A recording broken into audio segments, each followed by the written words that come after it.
Sir, panic അറ്റാക്കും heart അറ്റാക്കും തമ്മിലുള്ള വ്യത്യാസം എന്താണ്? പലരും ആൾക്കാർ കൺഫ്യൂസ് ചെയ്യാറുണ്ട്. ഹാർട്ട് അറ്റാക്ക് തന്നെയാണോ പാനിക് അറ്റാക്ക്, അല്ലെങ്കിൽ അത് തമ്മിൽ എന്തെങ്കിലും വ്യത്യാസങ്ങൾ ഉണ്ടോ എന്നുള്ളത്? ഓക്കെ. പാനിക് അറ്റാക്ക് എന്ന് പറയുമ്പോൾ അത് ഹാർട്ടുമായിട്ട് നേരിട്ട് ബന്ധമില്ലെങ്കിലും ഹാർട്ടിൻ്റെ പ്രവർത്തനമായിട്ട് ബന്ധമുണ്ട്. പാനിക് അറ്റാക്ക് ആക്ച്വലി ഒരു മാനസിക പ്രശ്നമാണ്.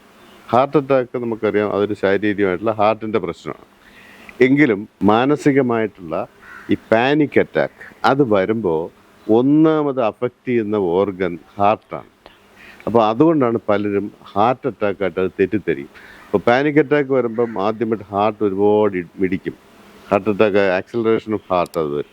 അപ്പോൾ ഹാർട്ട് ഇങ്ങനെ കൂടുതലായിട്ട് പിടിക്കുമ്പം ആൾക്കാർ അതിൽ ശ്രദ്ധിക്കുമ്പോൾ പിന്നെയും കൂടുതലായിട്ട് ഇടിക്കും. അപ്പോൾ തീർച്ചയായിട്ടും അത് ഹാർട്ടിൻ്റെ കുഴപ്പമാണെന്ന് കരുതിയിട്ട് അവർ വല്ലാതെ വിഷമിക്കും, പാനിക്കാവും. അപ്പോൾ അതാണ് ഈ പാനിക്കാവുക, അല്ലെങ്കിൽ ഭയപ്പെടുക, അല്ലെങ്കിൽ ആകുലപ്പെടുക. ഇതാണ് പാനിക് അറ്റാക്കിൻ്റെ ഒന്നാമത്തെ ലക്ഷണം. പക്ഷേ അവിടെ ഹാർട്ടുമായിട്ട് നേരിട്ട് ഹാർട്ട് അറ്റാക്കായിട്ട് യാതൊരു ബന്ധവും ഉണ്ടാവില്ല. അതാണ് സത്യം. അതിന്റെ പ്രധാന ലക്ഷണങ്ങൾ എന്തൊക്കെയാണ്? പാനിക് അറ്റാക്കിൻ്റെ പ്രധാന ലക്ഷണങ്ങൾ അവർക്ക് ശാരീരികമായിട്ടുള്ള പല അസ്വസ്ഥതകളും ഉണ്ടാകും. ഒന്ന് നേരത്തെ പറഞ്ഞ പോലെ ഹൃദയത്തിന് ഇടിപ്പ് കൂടും, ശ്വാസഗതി കൂടും, ശ്വാസം കിട്ടുന്നില്ല എന്ന് ചിലപ്പോൾ തോന്നും, ചിലപ്പോൾ വിയർക്കും, വല്ലാതെ ദേഹമൊക്കെ വല്ലാതെ വിറയ്ക്കാൻ സാധ്യതയുണ്ട്. മാത്രമല്ല ചില ആൾക്കാർക്ക് വയറിൻ്റെ അകത്തോ വല്ലാതെ കാളിച്ച പോലെ തോന്നും, വല്ലാതെ വയർ പെരുക്കം പോലെയോ അല്ലെങ്കിൽ ഗ്യാസ് പോലെയോ ഒക്കെ തോന്നും, ആഹാരം ഇറക്കാൻ പറ്റുന്നില്ല എന്നൊക്കെ തോന്നും. ഇങ്ങനെയുള്ള പല ഫിസിക്കൽ സിംറ്റംസ് അവർക്കുണ്ടാവും. അപ്പോൾ ഇതെല്ലാം ചിലപ്പോൾ ഇടയ്ക്കിടയ്ക്ക് ടോയ്ലറ്റിൽ പോകണമെന്നൊക്കെ തോന്നിപ്പോവും.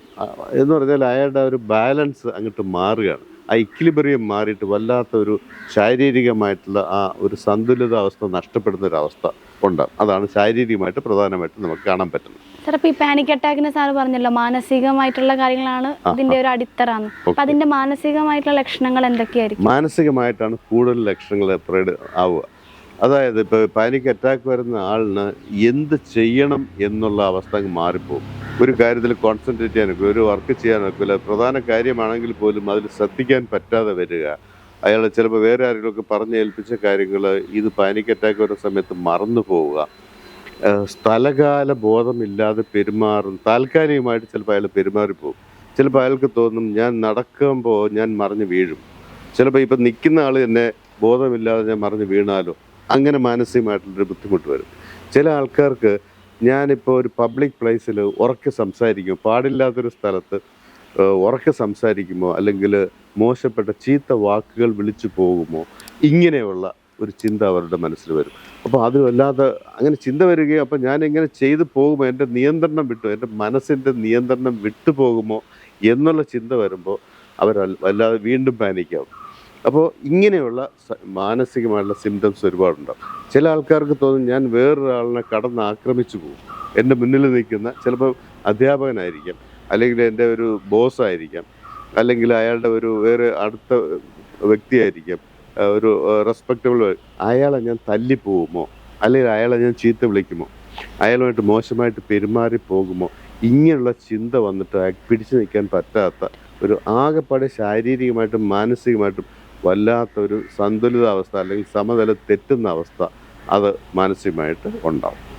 ഈ പാനിക് അറ്റാക്കിനെയും ഹാർട്ട് അറ്റാക്കിനെയും കൺഫ്യൂസ് ചെയ്യുന്നവർക്ക് അവർക്ക് വന്നിരിക്കുന്നത് ഹാർട്ട് അറ്റാക്ക് ആണോ അതോ പാനിക് അറ്റാക്ക് ആണോ എന്ന് എങ്ങനെ മനസ്സിലാക്കാൻ സാധിക്കും? അതിന്റെ സിംറ്റംസ് എന്തൊക്കെയായിരിക്കും? അതെ, ഈ ഹാർട്ട് അറ്റാക്കും പിന്നെ പാനിക് അറ്റാക്കും തിരിച്ചറിയാൻ പാനിക് അറ്റാക്ക് പല പ്രാവശ്യം വന്നിട്ടുണ്ടാവും, എന്നിട്ട് ഹാർട്ടിനൊന്നും സംഭവിച്ചു കാണില്ല. അതാണ് ഒന്നാമത്തെ കണ്ടീഷൻ. പല പ്രാവശ്യം ഇതേ സിംറ്റംസ് അവർക്ക് ഉണ്ടായിക്കാണും.